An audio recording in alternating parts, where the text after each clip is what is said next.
सर्वप्रथम तो जय श्री कृष्ण।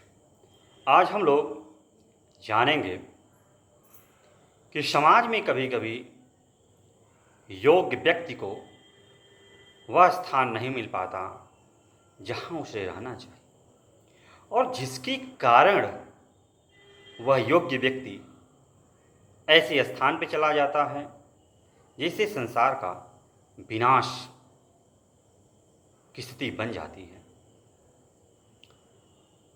जानते हुए भी कि यह योग्य है, फिर भी उसे नहीं रखते। इसी पर एक छोटी सी कथा है, उसके माध्यम से समझते हैं, क्योंकि कुछ बातें उदाहरण के माध्यम से भी समझ में आती है। और यह कुछ पुराणों की बातें हैं, महाभारत काल के। हुआ क्या कि जो कुंती थी, जब यह कुंवारी अवस्था में थी, तब इनके यहाँ एक ऋषि आए। तो इनके पिताजी बोले कि बेटी, तुम संतों की सेवा करो, इससे तुम्हें बड़ा सुख मिलेगा, उनसे आशीर्वाद प्राप्त होगा। कुंती बड़ी प्रसन्न हुई और उस साधु बाबा की बहुत सेवा की, मतलब उस महर्षि की, जिससे महर्षि अत्यंत प्रसन्न हुए और वह कुंती को आशीर्वाद दिए और एक मंत्र दिए। उन्होंने कहा कि बेटी, इस मंत्र को पढ़ के तुम जिस भी देवता को बुलाओगी, आह्वान करोगी, वो तुरंत आ जाएंगे और तुमको गर्भवती करके चले जाएंगे। कुंती ग्रहण कर लेती है उस मंत्र को। जब वह अपने सखियों के साथ थी तो यह बात वो अपनी सखियों से बता देती है। सखी सब बोलती है, ऐसा थोड़े नहीं होता है, यह सब मजाक है, कोई देवता आ सकता है और वे इस मंत्र को पढ़ के बुलाने से। बोली, हाँ, यह तो मुझे मिला है। बोलती हैं कि सब ठीक है, तब क्यों न एक देवता को बुलाया जाए। तो किसी देवता को लोग सोच ही रहे थे कि सामने सूर्यदेव दिख गए। तो ये हुआ, क्यों न सूर्यदेव को ही बुलाया जाए। तो मंत्र को पढ़ के कुंती सूर्यदेव को बुलाती है, उनका आह्वान करती है। सूर्यदेव आते हैं और कुंती को गर्भवती करके चले जाते हैं। अब कुंवारी अवस्था में एक स्त्री गर्भवती हो जाए तो समाज उसे जीने तक नहीं देता है, उसके कुल और मर्यादा सब छिन्न भिन्न हो जाते हैं। अब उसे तो ज्ञान नहीं था, लेकिन गलती कर बैठी। अब किसी को पता न चले, तो जब बालक को जन्म देती है तो नदी में बहा देती है। वही बालक एक शूद्र के हाथ लग जाता है। शूद्र के यहाँ पलता है, बड़ा होता है, लेकिन था तो वह पुत्र एक छत्राणी का था और जिसके पिता सूर्य थे। तो उसके अंदर जो बल था वो अतुल था, उसकी शक्ति भी अलग थी। क्योंकि कहा जाता है ना, जैसे माता पिता होते हैं, बच्चा भी वैसा ही। साइंस भी मानता है कि जिन के कारण जिन होता है वह माता पिता का गुण ही तो प्रदर्शित करता है। अर्थात माता पिता बुद्धिमान है, बल बुद्धि से परिपूर्ण है, तो बालक में भी विरासत में ही मिल जाता है। अब सब कुछ तो नहीं प्राप्त हो सकता, लेकिन कुछ तो जिनसे प्रभावित होते हैं सब मिल जाते हैं। अब शूद्र के घर में पलता है तो लोग उसे शूद्र पुत्र बोलने लगते हैं कि शूद्र जाति का है।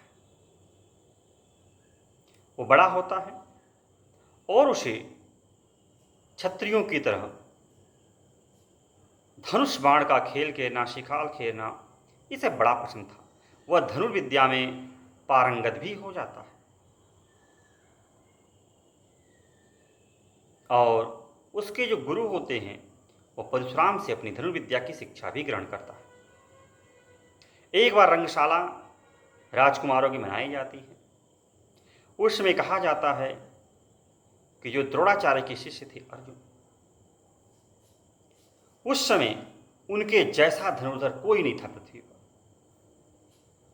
एक तरफ कौरव और एक तरफ पांडव, इन दोनों का अब समय आ गया था कि अपनी विद्या का प्रदर्शन करें। उसी समय पहुंच जाता है कर्ण। अर्जुन अपना प्रदर्शन जैसे ही करते हैं, उनके बाणों को आकाश में ही कर्ण अपने तीर से, अपने बाणों से काट देता है। तब द्रोणाचार्य भीष्म कहते हैं, कौन है, कौन यह वीर है, सामने आवे तो अर्जुन के बाणों को काट डाला। सामने जाता है तो पूछते हैं ये लोग, कौन हो तुम, किस जाति के हो, कहाँ के राजकुमार हो, तुम्हारे माता पिता कौन है। तब उसे बड़ा दुख होता है, क्योंकि उसे तो लोग शूद्र पुत्र कहते थे कि तुम शूद्र हो। तब वह अपनी भाषा में कहता है, पूछो मेरी जाति, शक्ति हो तो मेरी भुजबल से, रवि समान दीप्त ललाट से और कवच कुंडल से। भाई रंगशाला है तो यहां पर जाति पात क्या पूछ रहे हैं, कौशल दिखाया जा, मेरे भुजाओं से पूछिए, खुद पता चल जाएगा कि मैं कौन हूं। मुख से क्या वर्णन किया जा, भाई युद्ध के मैदान में युद्ध होगा ना, कि जाति पात देखी जाएगी, ये किसके पुत्र हो। ये तो शादी विवाह में देखा जाता, किस गोत्र के हो, किस जाति के हो, कौन सा खानदान है। ये युद्ध का मैदान है, शादी विवाह थोड़ो नहीं है। खेल के मैदान में कोई जाति पात नहीं कोई देखता है। वहाँ तो बस खिलाड़ी हो तो खिलाड़ी से भिड़ जाओ, योद्धा हो तो योद्धा से भिड़ जाओ, ये देखा जाता है। ये अपनी भाषा में जवाब देता है। फिर लोग पूछते हैं, तब वो कहता है, ऊपर सिर पर कनक छत्र, भीतर काले काले, शर्माते हैं नहीं जगत में जाति पूछने वाले। क्या है बताइए, ऐसे ऐसे लोग पड़े हैं। जब वो अपना जवाब सही से नहीं दे पाता है तो लोग समझ जाते हैं और कहते हैं कि देखो यह राजकुमारों का रंगशाला है, तुम कहीं की राजकुमार नहीं, तुम शूद्र पुत्र हो, तुम यह या इस कला में भाग नहीं ले सकते, क्योंकि यह राजकुमारों का है। उसे बड़ा दुख होता है, उसे वह स्थान नहीं मिल पाता है। और उसी समय कौरवों की सेना से या कौरव की तरफ से जो दुर्योधन था वो तुरंत कर्ण को गले लगा लेता है। वह जान जाता यही हीरा है जिसके बल पर मैं विजय प्राप्त कर सकता हूँ, अपनी धौक जमा सकता हूँ। अब यही देखिए, एक योद्धा, एक सच्चे पुरुष को वो गलत हाथों चला जाता है। उसके मन में विद्रोह था, अब वह विद्रोह पनप जाता है। और वही पनपते पनपते अंत में महाभारत का जो विकराल युद्ध, भयानक युद्ध होता है, जो कर्ण की भुजाओं में इतनी ताकत था, उसकी विद्या में इतनी ताकत थी कि उसी के बल पर, उसी के भरोसे पर ही तो दुर्योधन लड़ने को तैयार हो गया था। जहां कहीं कुछ होता था वह अपने मित्र कर्ण को ही दुर्योधन पुकारता था, कहीं भी जाता था और उसे अभिन्न मित्र बना डाला था। यहां तक कि उसे अंग देश का राजा भी घोषित कर दिया था। उसे वह सब दिया जो उसे चाहिए था। अब अगर वही सही व्यक्ति के हाथ में गया होता तो बहुत वह भी राज्य किया होता और जो उसको लेता वह भी निष्कंटक राज्य करता। गलत व्यक्ति के हाथ में गया तो गलत ही कार्य किया, क्योंकि एहसान अगर कोई कर देता है तो एहसान कोई भूलता नहीं। उसने मित्रता के लिए बोला है, मित्रता बड़ा अनमोल रतन, कब इसे तोल सकता है धन, धरती की तो क्या विषाद, आ जाए वैकुंठ हाथ, उसको भी न्यूछावर कर दो कुरुपति के चरणों पर धन। उसको जब बीच सभा में जहाँ बेइज्जती होती है उसको कोई गले लगा लिया दुर्योधन और मित्र संबोधित किया। आज भी समाज में किसी की बेइज्जती अगर होती है, आप उसे गले लगाते हो, मित्र लगाते हो, मतलब उसको सही स्थान देते हो अपनी तरफ से, तो आपकी उस एहसान को कभी जीवन भर में नहीं भूल पाता है। अगर सही काम में जाता है, योग्य काम में, तो उत्थान ही उत्थान है, गलत में गया तो पतन है। तो आज भी समाज में योग्य व्यक्ति को योग्य स्थान मिलना चाहिए। अगर नहीं मिला, गलत स्थान पर बैठा, तो विनाश ही होगा, क्योंकि यह धर्म ग्रंथों से भी सूचित होता है। इसीलिए तो हमारे ऋषि मुनि कभी भी उन विद्याओं को दुष्ट व्यक्ति को नहीं देते थे जो उसके योग्य नहीं होता था, क्योंकि जानते थे ये दुष्ट है, इस विद्या का गलत प्रयोग करेगा, क्यों न उसका बेटा ही क्यों न हो। उनका जो शिष्य अच्छा होता था वही वह विद्या उसे देते थे, अन्यथा नहीं देते थे।